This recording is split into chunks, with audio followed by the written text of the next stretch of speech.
اور وہاں جا کر اس نے دعا مانگی اور یہ کہا کہ وہ 22 تاریخ کو کنڈوں کی نیاز دے گی۔ کیا ہی تھا کہ 22 رجب جب آئی اس نے اپنے گھر میں اہتمام کیا، 1.25 کلو میدے کی اس نے نیاز بنائی، بنا کر کنڈوں میں ڈالی اور امام جعفر صادق علیہ السلام کی نظر کی۔ یہاں پہ میں آپ کو بتا دوں نظر کرنا کیا ہے کہ آپ نے کوئی بھی صورت پڑھی، اپنے آگے نیاز رکھی، صورت پڑھی اور ان کو ہدیہ کر دی، صرف یہ ہوتا ہے نظر کرنا۔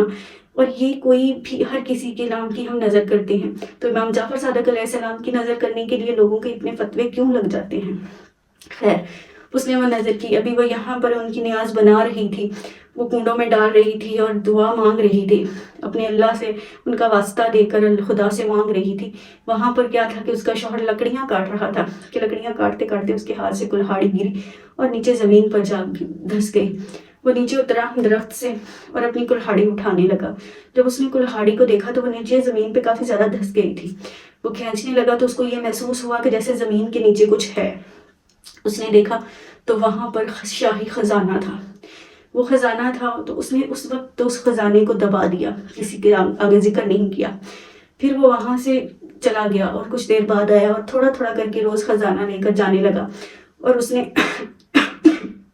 اپنے جانے کی تیاری کی، اپنے جانے کا سارا سامان اکٹھا کیا اور وہ سارا خزانہ جمع کر لیا۔ جب وہاں پر پہنچا تو اس نے اپنی بیوی بچوں سے بھی ملا، اللہ کا شکر ادا کیا، اپنے بیوی بچوں سے ملا اور اس نے اپنے لیے ایک بہت خوبصورت گھر بنوایا جہاں پر اپنے بیوی بچوں کے ساتھ وہ سکون سے رہنے لگا۔ ایک دن وزیر جس کے یہاں اس کی بیوی کام کرتی تھی، اس کی بیوی نے اوپر سے دیکھا تو اس کو نظر آیا وہ گھر، تو اس نے نوکرانی سے پوچھا کہ یہ گھر کس کا ہے جو اتنا عالیشان ہے؟ اس نے بتایا کہ جو ہمارے یہاں کام کرتی تھی لکڑہاری، یہ اسی کا گھر ہے۔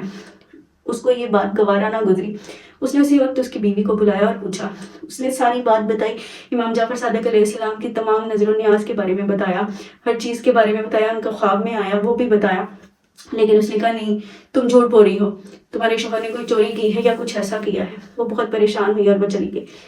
یہاں پر کیا تھا کہ اس نے اس کے شوہر کو چوری کا الزام لگایا اور امام جعفر صادق علیہ السلام کی بات کو جھٹلایا، تو اس کے شوہر پر الزام لگا۔ بادشاہ کے ساتھ جو دوسرا وزیر تھا اس نے اس وزیر کے خلاف بادشاہ کے کان بھر دیے۔ بادشاہ نے اسی وقت اس وزیر کو طلب کیا اور اس سے حساب مانگا، وزیر سے صحیح حساب نہ دیا گیا تو بادشاہ کو غصہ آ گیا اور اس نے اس وزیر کو اور اس کی بیوی کو سب کچھ ان سے چھین کر محل سے نکال دیا۔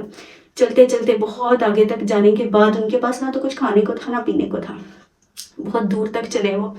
جب آگے تک چلتے گئے تو ان کو ایک تربوز کا کھیت نظر آیا۔ اس نے اپنی بیوی سے 2 درہم لیے جو کہ غلطی سے ان کی جیب میں رہ گئے تھے، ورنہ بادشاہ نے تو بالکل خالی کر دیا تھا انہیں۔ اس نے اپنی بیوی سے 2 درہم لیے اور اسے کہا کہ جاؤ یہ جا کر تربوز لے آؤ۔ جب وہ تربوز لے کر آئی تو اس نے کہا کہ اس کو ایک کپڑے میں باندھ کر رکھ لو، تھوڑا آگے سفر کرنے کے بعد ہم اسے کھائیں گے۔ جب تھوڑا سا آگے سفر کرنے لگے تو ادھر بادشاہ کا بیٹا شہزادہ شکار کے لیے گیا تھا۔ جب شکار سے وہ لوٹ کے نہیں آیا، رات زیادہ ہو گئی، تو بادشاہ نے کہا کہ میرا بیٹا اب تک واپس نہیں آیا۔ تمام وزیروں سے اس نے مشورہ کیا تو اسی وزیر نے یہ بولا جس نے اس وزیر کو نکلوایا تھا کہ کہیں اس وزیر نے تو نہیں شہزادے کو پکڑ کے قتل کر دیا۔ اسی وقت بادشاہ نے اپنے سپاہیوں کو بھیجا اور اس وزیر کو قید میں ڈالنے کا حکم دے دیا، جس وزیر کو نکالا تھا اسی وزیر کو اس نے قید کا حکم دے دیا۔ سپاہی وزیر کو پکڑ لائے اور اس کی بیوی کو بھی قید کر لیا، لے آئے۔ جب وہاں پر لے کر آئے تو ان کے ہاتھ میں وہی تربوز کا کپڑا اسی طرح تھا، جب بادشاہ کے دربار میں ان کو پیش کیا گیا تو وہ اسی طرح کپڑا تھا، کیونکہ تربوز ان کو کھانا بھی نصیب ہی نہیں ہوا تھا، تو اس میں سے لال خون کی طرح کچھ ٹپک رہا تھا۔ اور بادشاہ کو وہ دیکھ کر اپنے بیٹے کا سر نظر آیا، شہزادے کا، وہ حیران اور پریشان تھے۔ اس نے کہا کہ یہ کیا ماجرا ہے؟ اس نے اپنی بیوی سے پوچھا تو اس نے وہ بتایا، لکڑہاری کی تمام بات بتائی کہ میں نے اس کی بات پر یقین نہیں کیا اور امام جعفر صادق علیہ السلام کے خواب میں آنا اور وہ نیاز دینے کی بات پر بھی یقین نہ کیا۔ تو وہ بہت پریشان ہوا۔ لکڑہاری نے کہا کہ یہ کیا ہی خطا ہے تمہاری، اس سے بڑھ کر اور کیا ہو سکتا ہے کہ تم نے امام جعفر صادق علیہ السلام کی بات پر یقین نہیں کیا۔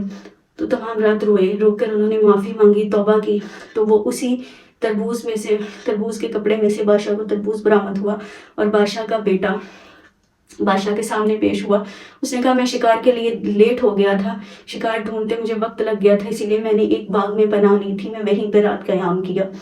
تو اس طرح سے اس کی وہ بلا ٹلی اور اس نے اس نیاز کو مانا، اور لکڑہارے کو تب ہی وہ تمام خزانہ میسر ہوا جب اس کی بیوی 22 رجب کو وہ نیاز دے رہی تھی۔ لکڑہارے کی بیوی نے اپنی شوہر کو بتایا کہ اس کو اس طرح سے نیاز کا حکم ہوا ہے۔ دیکھیں کہ یہ بہت ہی افضل ہے، بہت ہی اچھا ہے اگر ہم امام جعفر صادق علیہ السلام کی نیاز دیں، جتنی ہو سکے، جتنی توفیق ہو سکے اتنی دیں۔ یہ فتوے نہ لگائیں، کسی بھی حدیث میں کسی بھی چیز میں نہیں ہے کہ ہم ان کی نیاز نہ دیں، کہیں بھی کسی نے منع نہیں کیا۔ یہ آپ لوگوں کی اپنی ہی باتیں ہیں، کوئی کچھ کہتا ہے، کوئی کچھ کہتا ہے۔ آپ 22 کو نہیں 15 کو دے دیں، جب بھی دینا چاہیں، لیکن 22 رجب کو ہی امام جعفر صادق علیہ السلام کی نیاز ہوتی ہے۔ وہ رات ساری پکتی ہے اور صبح فجر کے بعد، نماز فجر کے بعد وہ نیاز کھلائی جاتی ہے، لوگوں میں تقسیم کی جاتی ہے۔ امام جعفر صادق علیہ السلام نے یہی فرمان لکڑہارے کی بیوی کو دیا تھا کہ وہ رات کو بنائے اور صبح فجر کی نماز کے بعد لوگوں میں اس نیاز کو تقسیم کرے۔ اللہ پاک کی ذات ہم سب کو توفیق عطا فرمائے کہ ہم صحیح اسلام اور صحیح راہ پر چل سکیں اور ان کی نیاز دیکھ سکیں۔ وہ پوتا ہے امام حسین ہیں، ان کا رشتہ مولا علی سے ہے، اور پنجتن پاک کے گھرانے کے لیے کچھ بھی تقسیم کرنا، کوئی بھی نیاز دینا، مجھے نہیں لگتا کہ یہ غلط ہو سکتا ہے۔ بہت ساری دعاؤں میں یاد رکھیے گا، ویڈیو کو لائک کیجیے گا۔ اللہ حافظ۔